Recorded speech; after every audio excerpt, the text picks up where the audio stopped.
Welcome, golf fans, pursuers of knowledge and the almighty dollar. This is your golf guru bringing you the last leg of the FedEx Cup playoffs. That's right, we are finally here, down to 30 players, and yes, it is the Tour Championship, and this is my preview show.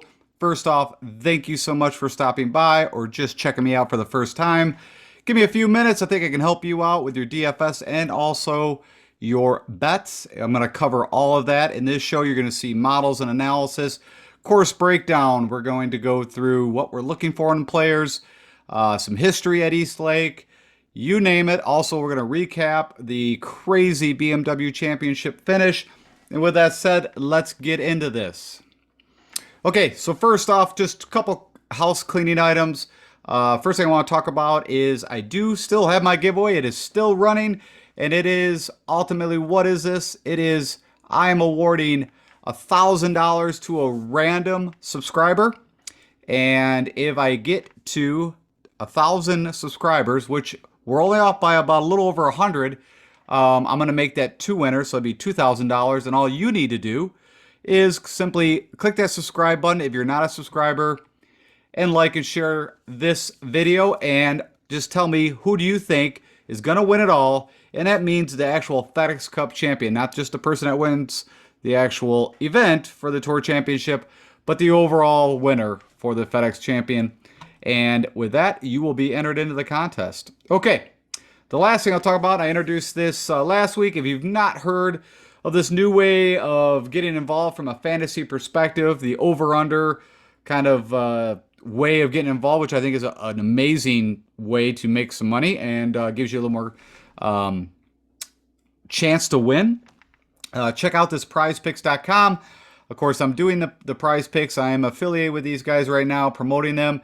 And with that, if you have not checked this out, if you want to get involved, your first deposit, which can be up to, well, it can be up to whatever you want, but if you put in $100, they'll match you 100% and give you a free $100. All you got to do is put in my promo code Golf Guru. Of course, I do get a little bit of a kickback for that, but what I'm doing with anything that I get from this, I am putting it into a pool, and then I'm going to put a big, giveaway together for the Masters coming up, of course, in 2022 in April. And if you guys were watching the show last week and you did go to the Prize Picks and logged in and used the promo code and entered these picks, you were a winner. You were a 10 times winner. Now, you could have done it a couple different ways, but what I did is I put $100 in. Of course, you're not going to see my winnings, but it was $1,000. Again, this is back-to-back weekends. I've hit 10 times, and I was kind of knew that Jordan was struggling off the tee and wasn't making the putts he usually does, so I took him over 69. Also, the one thing I predicted very well about Caves Valley was it was going to be a scoring fest, and it was. And with that said, when I saw these scores, Sam Burns, had to shoot a 69 or better. John Rahm had to shoot a 68 or better. And Harris English had to shoot a 69. Harris English was the only one I was actually sweating out. He just was not making the putts. But, of course, you can see Burns and Rahm just torched on the first day shooting 64. So I hope you guys check this out. I wouldn't BS you. You could do so many different things. You can, combine NFL, baseball, golf. You don't have to do just golf, but of course, I'm going to give you the picks that so far I'm back-to-back weekend winners. Let's hope we keep it going. Okay, enough about that. Let's really quickly talk about the BMW Championship. Of course, I had money on Bryson. That's like my third or fourth, almost wins. I mean, you've got the Burns miss putt against Kisner. Or Answer. I take that back. Getting my tournaments mixed up. You've got, of course, Russell Henley going in with a 4-3-stroke lead, blowing up. I mean, I can't even name all the close ones. Pretty much since I picked Champ at the 3M, I've not hit an outright. But, of course, I always do, as you guys know, pick some higher odds. But I did have Bryson. I talked about it quite a bit. I've always said longer courses where the rough's up a little bit, you go with Bryson. And he showed it, of course, playing Winged Foot when he won the Open. He showed it at the Arnold Palmer this year, the API. And no excuse. Bryson should have won 10 times over. People are saying, oh, drive for show, putt for dough. On that note about Cantlay, since he shot, almost gained 15 strokes with the putter. So when they started doing stroke gain analysis back in 2004, nobody's come close to that. So he has set the record for gaining the most strokes with a putter. And honestly, it fell back a little bit on Saturday, Sunday, comparative to what he was doing Thursday and Friday. And from a analysis, golf analysis guy, that cannot be sustainable. There's no way you could keep that up. But amazing enough, that guy putted lights out. And I don't know if you guys watch his presser after. Patrick Cantlay talked about the new Phantom X5 putter that he's put into play. I think he actually brought it in on Saturday of last week at the Northern Trust. It was the first time it actually came into tournament play. But he's been testing it, I think he said, since the Wells Fargo. So, we've seen this with Rahm, right? When he brought in a new putter and just really got comfortable with it, was doing really well. And then you got like Justin Thomas, who's been all over the map with putters. You got DJ. I still, even with Patrick Cantlay, going to have, the 10 under lead. I'm not sold that he's going to win this thing because, like I said, if you look at the stroke gain information, I pulled Bryson and his so you could see. Even Bryson, he still gained almost 9.5 strokes with the putter. He just, for whatever reason, at the end there, when he needed it the most, was just not making the putts. But you can see from approach, it was nothing great. You can see, of course, Bryson dominated off the tee. Around the green was exactly the same. Just at the end, it came to, he got outputted. And tee to green, you can see it wasn't even a contest. So what I'm getting to out of all this is Patrick Cantlay, even though they tied in total stroke gains, did it all with the putter. And that is unsustainable. You cannot sustain that. So I'm not too worried about Cantlay, which now they're calling Patty Ice. I actually deemed him Patrick Can't Lose way back when he cost me at the Masters. I think it was 2019 when Tiger won. He also cost me money against Morikawa. Now, either way, both those guys should not have been in the Memorial Finals and playoffs. It should have been Rahm. But with that said, I had Morikawa. He had pretty good odds at that time. So, like I said, it stung for me personally to see DeChambeau, but from just a pure viewing, it was great theater. It was very dramatic. I mean, there was, as you saw, multiple times where it looked like, no way Cantlay was going to keep moving on and that DeChambeau would win. He just couldn't make those putts. And then when DeChambeau in the 6-hole playoff drove it, finally kind of cracked and hit it, into the water, had to take his drop, but then hit an amazing shot, made the par. And then Cantlay, missed his putt, which wasn't super easy, but missed his putt for the birdie. And then, the way they kept going. So anyways, that's enough. I'm sure you probably caught the playoffs. If you did not, it's kind of worth a watch. I think it was that good. But yeah, let's see what all transpires. We got the last part of this puzzle will happen and unfold here upcoming this weekend. Okay. So let's talk a little bit about the Tour Championship first, and then we're going to get into the course breakdown. And what I want to talk to you about, if you are not familiar, I know a lot of you are, but for some people, they might not be familiar with what's going on here. Now it's a little different than what we've seen in the last two events. Now we're going to the Tour Championship. We got the last 30 guys. Amazing enough, Patrick Reed, even though he did not play in either the Northern Trust or the BMW, that he still somehow made it. I think he was the 30th man in. Of course, if you heard, he had pneumonia. He has an ankle injury. I have no idea yet if he is going to play in the Tour Championship or not. So it might be out of 29 guys, and which makes things a little interesting from a DFS perspective and also from a betting perspective. And first, I'm going to talk it from a betting perspective.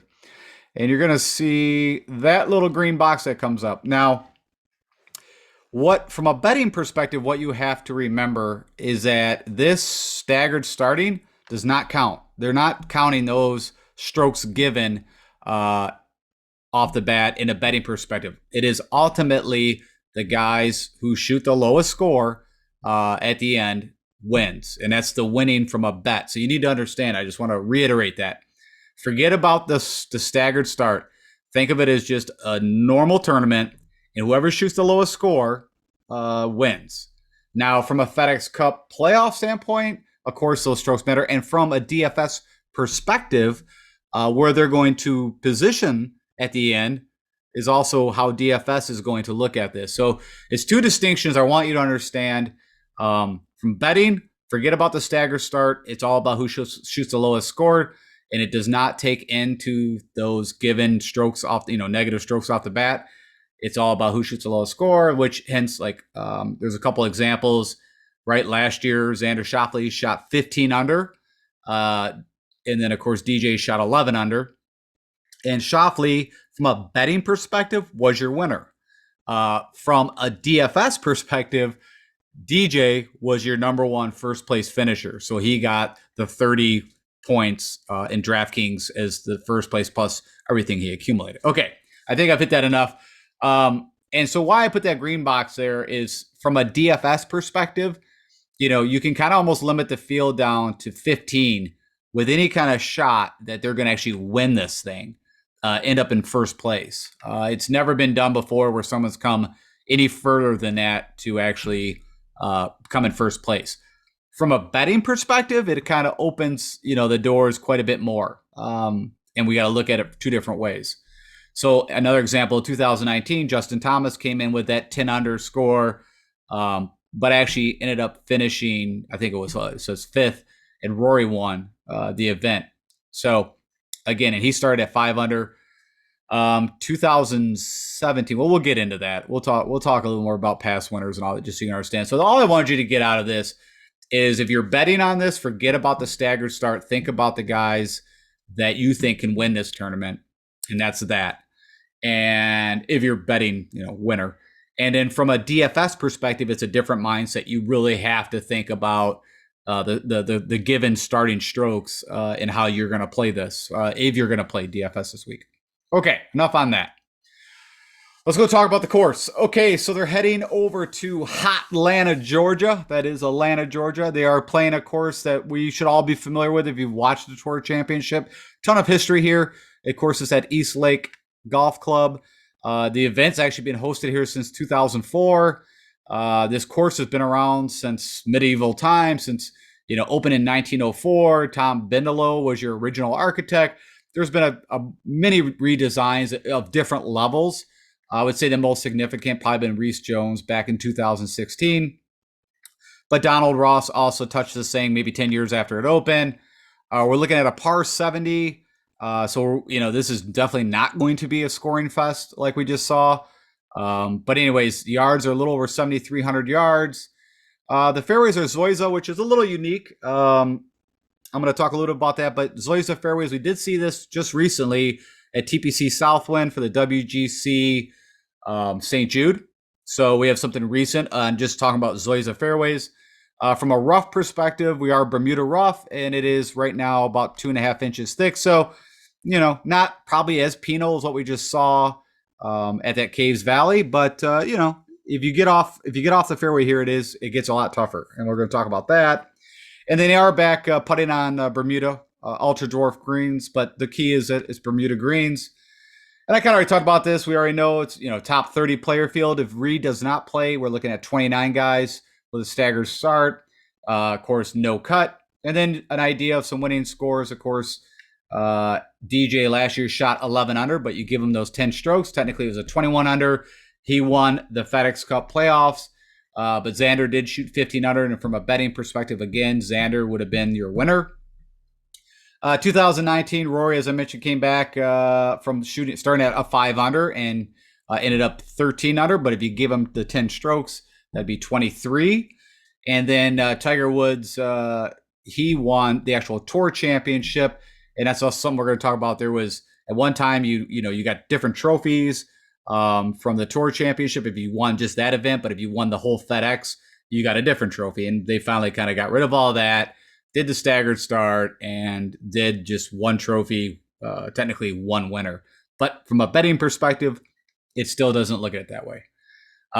This course typically, 13 to 11 under was about where people would score. So Xander, as far as I know, in recent history, shooting at 15 under was one of the lowest scores that have ever been done in the Tour Championship. You got big greens here over the average. So we're looking a little almost 6,100 square feet average size for the green. I always say the average size green out there, if you kind of mix all together, is somewhere in the range of about 5,000 square feet. Got a bit of sand. You got 74 sand bunkers. You got 5 bodies of water of some sort. There's a huge middle kind of pond lake here, but water really only comes into play on 4 holes. I don't have a Stimpmeter reading, but what I do know is these greens have been lightning fast in the past.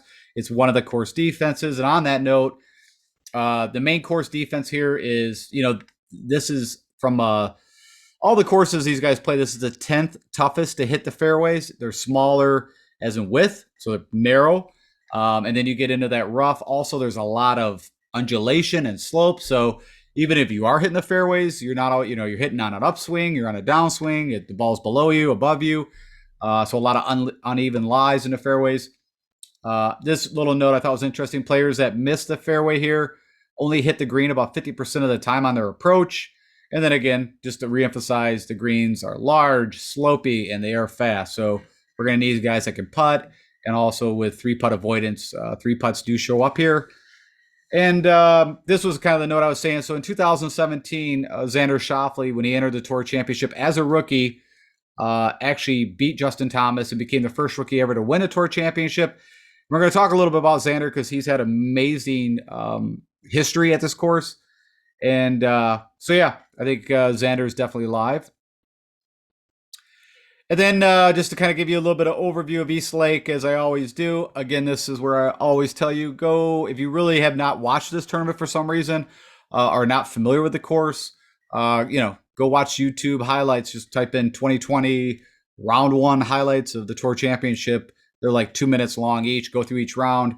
After 10 minutes, you've got a really good understanding of what this course looks like. But I always want to give you guys my own little overview. So on the left here is a very simplified map. You can see number 1 here, you're driving over the water, but really shouldn't come into play. Everything's pretty simple. It's right in front of you. It's just there's some distance. They've also had a ton of rain in Atlanta during July, just like what we just saw at Cays Valley. So, I'm expecting this course to be, not rolling a whole lot. And so, from a driving perspective, that could help the guys stay in the fairways, but also you're going to lose some distance. From approach on the greens, of course, if they're not firm, you can, of course, go at flags a little more. So just another side note about the course. I guess the one things I would really highlight here is you can see number 8, pretty difficult, is along the water the whole way there. 15, which is what this picture is. Number 15 is the signature hole. A little bit like the Players, number 17. It's not a complete island green, as you can see. There's, but it's a peninsula green, I guess the best way to describe it. What else would I point out? Here's another body of water here, 18, that could come in on, your second shot. And I think that's about it. You got a par 3 you're carrying water, but doesn't really look like that will be any challenges. So yeah, that just gives you a good understanding a little bit. It's an old, kind of right in front of you, you can see kind of back forth design course. It's going to have trees, but I said, you can kind of see the hills and the undulation and quite a bit of sand. Funny enough, this course does not fit. You can't say, oh, this is a bomber's course or this is a plotter's course. You're going to have all facets of the game. And again, if you putt 15 strokes under, no matter really what you do, you're probably going to be right there to win that thing. So we'll see how that all flies out. Okay, so from a scorecard perspective, I checked this thing over. Everything looks pretty legit. There was only one thing I want to note out of this. All these yardages look correct except for, I think it was 15. I'm going to talk about before we get off this. But you can see, again, number 5, the par 3s, just like what we just saw at Cays Valley. They're longer. They're going to be some of the tougher holes. There's some really long par 4s. And you've only got 2 par 5s. One is very gettable. The easiest hole would be number 6. And then, you've got also this number 18, which almost plays 600 yards, but still birdie opportunity, just like we saw at Cays Valley. You give these guys par 5s with, without a lot of wind, they're going to do some damage. I don't say there's a real favor of which 9 you play. I mean, I guess the back, you could say, has more scoring opportunities, but also has more bogey opportunities. So I don't really see anything there, but it's a good test of golf.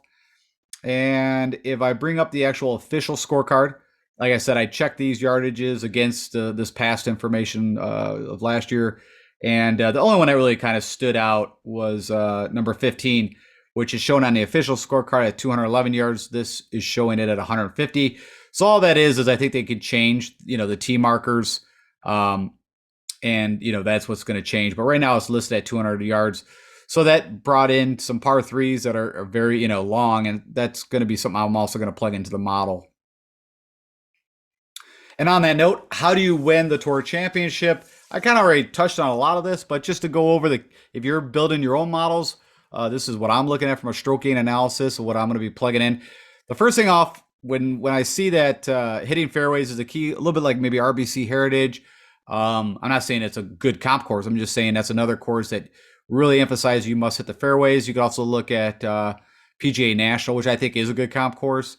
Off the tee, and I'm also adding fairways gain to mix it, even though off the tee takes into consideration, right? It's distance and also hitting fairways is how off the tee works. I'm putting a little more emphasis on the fairways also by adding that. Of course, ball striking, that's, both. That's going to be tee to green. We're going to need good ball strikers. We have a lot. I think I didn't have a breakdown of how many approaches came from what, but just looking over the yardages and knowing what these guys typically hit off the tee, it gave me the idea that, 150 to 175 is definitely in play, but the 175 to 200, whenever I see like the longer approaches, I always want to make sure ball striking's in there. Putting is going to be key. I've got that in my third.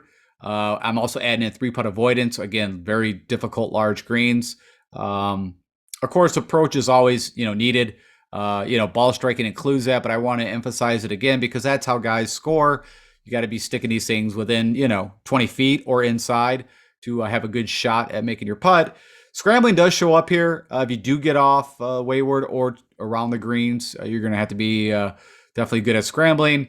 And then the par fours, there's going to be 5 of them that we're going to have to look at from 450 to 500. Very similar to what we just saw at Caves Valley, just from how many par fours at that distance. Again, a par threes, also similar to Caves Valley for the BMW Championship. There's 4 of these par threes. Now, again, they could switch to tee around on 15, but right now it's set at, 211 yards. So that gives us 4 par threes that are, you're going to have to be good, again, hence the ball striking. And I also added a proximity, which is not on here. I put proximity 175 to 200. I put that in the model. And then the par fives, there's only 2 of them, but they're going to have to make hay on those. And I'm still going to add birdies. Now, this is not going to be a scoring fest, as you saw, but you still got to make birdies. So I want to see the guys that are, doing that. And then also to kind of, go over the past winners. And I always usually do this to verify that my stroke gain kind of view on the world is correct. But what's funny is there's really not a lot that you can really stand out that's like this area or these 2 areas are the key. Now, what I do see is that if you look at off the tee from the guys that have won, so in 2020, you got DJ. What he did, a funny enough approach, was down there, but he gained on putting, he gained off the tee, he gained around the green. And then if we go to Xander, who came in second, but actually shot, better than him, and that's why you see this 3 under. That's what he started at. Shot 15 under and came in second. Again, he gained off the tee 2 strokes, lost on approach, but gained 7 strokes putting. If we look at Rory back in 2019, gained off the tee, gained with the putter a little bit, 2 strokes, but also gained on approach. And then back in the day, you'll see Tiger here back in 2018. Again, gained off the tee a couple strokes and gained with the putter. And what other reason why some of these pictures I added, because you can see what I was talking about, where it was the multiple trophies. Now, this picture was actually from 2017. You get, if you won the Tour Championship, you got this kind of like whatever, looks like a little old school putter, silver stick. And then, you won the FedEx Cup playoffs, you get that trophy. Then even here, you had the same thing where Rory actually won both. He won the Tour Championship and the FedEx. And at this time, they went to this kind of crystal. And then go back here, 2018, when they were still doing, like I said, it's either like a mashing niblick or whatever that is. Justin Rose actually won the actual FedEx Cup playoffs, but Tiger actually won the Tour Championship. Okay, anyway, so all I took out of this was off the tee, I think, is going to be key, and the putter is going to be key. You're always going to need the other things, but it looks like those 2 stand out to me. So with that said, I did, of course, as always, built a larger model. And this is looking over the past 12 rounds. There's no filters. This is coming out of Fantasy Nationals where I do my research. And the key things, as mentioned, off the tee, I've got it at 15% weight. I added fairways gain another 5, so really it's 20% worried about what's going on off the tee. And then ball striking also takes that into effect. I got that at 15%, but it's also looking at the long iron approaches. The putter weighted heavily at 15%. I put 3 putt avoidance at 5, approach at 10, scrambling, so on and so forth. You guys can see the rest. As I mentioned, there's no filters. Crank that, and this is the guys that pop out. I think it's interesting. Now, again, this is only over the last 12 rounds, but there's been some, pretty big events now, right, that this is pulling from. Of course, you got Rahm DeChambeau, popping up here. You got Finau, who won the Northern Trust. You got DeChambeau, who, could he easily should have won the BMW. Eric Van Rooyen, I think, is such a interesting little story that, before the Barracuda, he was looking to lose his PGA card. And then he wins the Barracuda. He does well at the Northern Trust, does really well at the BMW, and now actually has a shot. Worst case, he's going to get into all the tournaments, the big ones, the majors. He's going to get 400K and becomes in last place. But from a betting perspective, I'm a little interested in. We'll talk about that.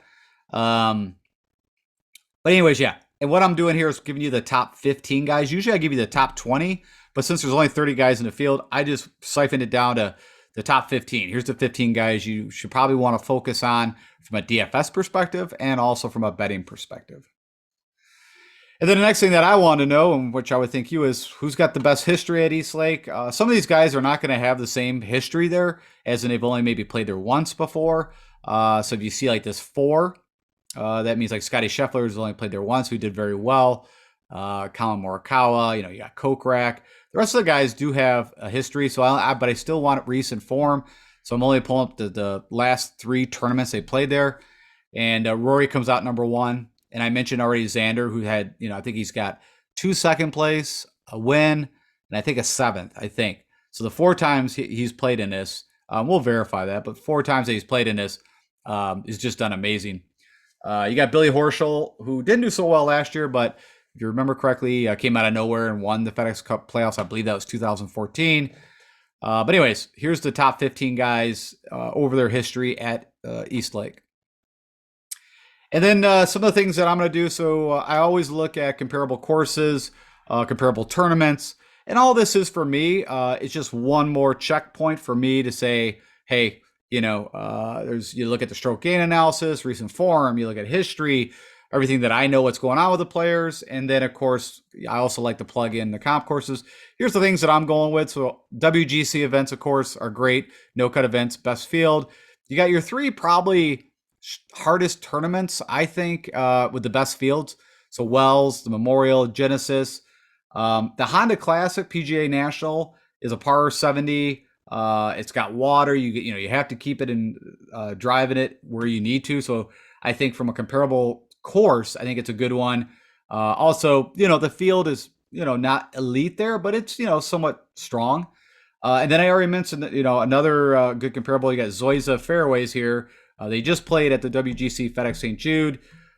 It's also, I believe, a par 70 off the top of my head, and also similar from a distance. So I think I'm going to look at that. And then I threw into CJ Cup, as I have for all these, into Zozo. 2 no-cut events that they played last fall, summer, fall, that we can plug in. So that's probably the things that I'm going to look at as kind of my last little nudger, we'll say. If you want to know who's the best ball strikers over the past 3 tournaments, again, no filters on here. This is just looking over the past 3 tournaments using the model that I put in, and then just clicking on ball striking. It rates them top 15. No shocker, Rahm, DeChambeau, and Berger. You can see the names here. So that's for your little knowledge. And then, of course, I always do we're talking about the putting splits and talking about putting surfaces. Who's the best putters on Bermuda? Now, I took a larger sample here, and the filter is I click on Bermuda. Of course, click on putting. That gives me the top guys. And I also, whenever I look at putting, I do look at a little larger sample. You could look at like a Cantlay who just got super in Fuego hot on bent. So, I don't want that to skew. I take a little larger sample. Funny enough, Joaquin Niemann, which is a little interesting to me. Cam Smith, no shocker. I think Sam Burns and Answer are very interesting bets. Louis, I think people are going to forget about Louis because, he had that little bit of time off. You could see he had a rusty start at the BMW, but really started to pour it on. Shot 8 under, I believe, on Saturday. Had a pretty good Sunday. So, and also was leading this whole super season, #1 in putting. So I think he's very interesting. Anyways, just gives you some other guys who's done well with the putter. Kokrak made a bit of a comeback Saturday, Sunday. Looks like the putter is starting to come back alive. That was one thing that was holding him back. So yeah, anyways, just give you some ideas there. And then lastly, I wanted to look at who's driving the ball the most accurate. Now, all I did for this is just guys that are hitting fairways gain. And you can see, no shocker, that these 3 guys make total sense. Connors, Hovland, M. Again, this is over the past 12 rounds. Morikawa, who I'm not sure where his game at is right now, and that's going to be a difficult one. I think if you remove his, so if you don't know, Colin had a little bit of a back injury, was playing through it, and then got in some bad habits, and you could see it looked like those bad habits are still a little bit lingering, because I think last I knew he was the last place, might have ended up like second to last at the Northern Trust. It was a rough go for Colin. The putter wasn't working either, but he also just was not hitting, ball striking the ball like he can. So he's going to be, that's going to be a risky one. I actually played a little bit of him from a DFS perspective, because all that kept ringing in my head was last time he met a cut, missed a cut, went out. So I think that would have been, he went out and won the WGC Mexico, which was at Congressional, right? The week before that, I can't remember which tournament it was. It might have been Memorial, but I don't think it was. But it doesn't matter. Whatever tournament before, missed the cut, and then, couldn't make a putt to save his life, and then came out, couldn't miss a putt, played awesome. So I was thinking, hey, he's done us before, but there's some lingering effects, so we're going to have to keep an eye on Colin. But anyways, from Accurate Drivers, you got a list of those guys for you. And then what I've been doing, and still going to keep doing for you guys, because, the betting does change as money starts to get pumped in. I want to get you guys at least my opinion on who I like. Of course, there's 30 guys. This is a total different ball of wax from, I like long shots, but this is not a long shot play. Now, I do have one, of course, in the bottom right I'm going to talk about. But here are my top 6 bets I've already made. I already mentioned Louis coming in at 35 to 1. I think that's pretty good odds for what this guy has done this year. I mean, should have won a ton of tournaments, ended up in a bunch of seconds. The PGA could have won the Open. The guy's been playing amazing now. He had that little time off, a little bit of rust, but I think he's firing back, and this course suits him. We need, you don't need super length. You need guys, and he's, decent length that are, can fire at all facets. And it's going to be the putter. Ultimately, again, I think that's going to, as usual, will win this thing. Rory's been showing great form. Kind of getting back to Rory. Now, the putter's still kind of hit or miss. But I like Rory. Good, has a good history, of course, at East Lake, and I like where the game is trending. Of course, I already mentioned Xander. I think it's a great bet here at 25 to 1. Just impeccable now. His form since coming off the Olympics hasn't been as great, but a lot of travel. I think he'll be definitely ready to go. So I look for Xander. I like Cam Smith, a lot of it just from the putting aspect, 28 to 1. Has been in great form. Sammy Burns. Whenever Burns is on Bermuda, I'm going to bet him, unless it's like 5 to 1 or something, but 40 to 1. I'm a fan of that. You never know. He's been also playing great golf. Could have won the WGC St. Jude we just saw recently, again on Bermuda. And then EVR, just, a total, I think him and Sink are at 400 to 1. I'm going to throw a little bit on it, just purely if somehow he goes out and wins this thing. Now, remember, from a betting perspective, do not think about that staggered start. It's who goes out and shoots the lowest score from a betting perspective. He's been playing crazy. And for a 400 to 1, I'll throw a few bucks on that. Why not? And then actually my favorite bet right now, I think, is actually Abraham Answer coming in at 28 to 1. And the reason why is I'm looking back at the WGC, and this course, for me, I'm leaning more towards not the bomb and gouge, the guys that are very accurate off the tee, very accurate with the irons, and if the putter's there, they're going to win. And that's where I think of Louis, I think of Abraham, really fit that mold. And so if you wanted to know outright who I think could really win this thing, again, from just shooting low score, I'm not taking in the stagger start. I like Abraham Answer. Not that he can't either. I think he's starting at 4 under. So there's possibilities he could win the whole thing. So anyways, that's my favorite bets. And with that said, that's the preview. I'm going to tomorrow have my picks show out, and I'm going to go through each guy. I'm going to go into like, deep analysis, give you probably end up just doing like maybe my top 5, top 6 picks for tomorrow, because I only got 30 guys. So I'll put a team together. How about that? I'll give you my top 6 from a DFS perspective. I think that's what I'm going to do. But I'm going to go through them all for you. We'll get into all that. And so again, if you would do me the honor of clicking the like button, if you like what I do, share with anybody else that has not found the Golf Guru yet. If you've not subscribed, all the reasons to subscribe. I'm going to be solely focused on golf. It's all I do. Some of the other guys are now going to be transitioning over to football. But we've got, after this ends, and we start right back with the Safeway, which is going to be called something different this year. But I'm going to be your guy. If you're still going to be betting on golf, you need to check me out. And so subscribe, 3 shows a week. And also, of course, we got the giveaway. Get into that. Tell me who you think's going to win this thing. And I'll get you in. And if I can help you out, hit me up in YouTube comments or follow me on Twitter at DFS Golf Guru. Again, I've always got my eye on the PGA Tour communications. If I see any withdrawals, anything of note, I will definitely put it there. All right, guys. I will talk to you guys tomorrow and have the pick show out then. And, have a great week and best of luck to us this week. Talk to you later.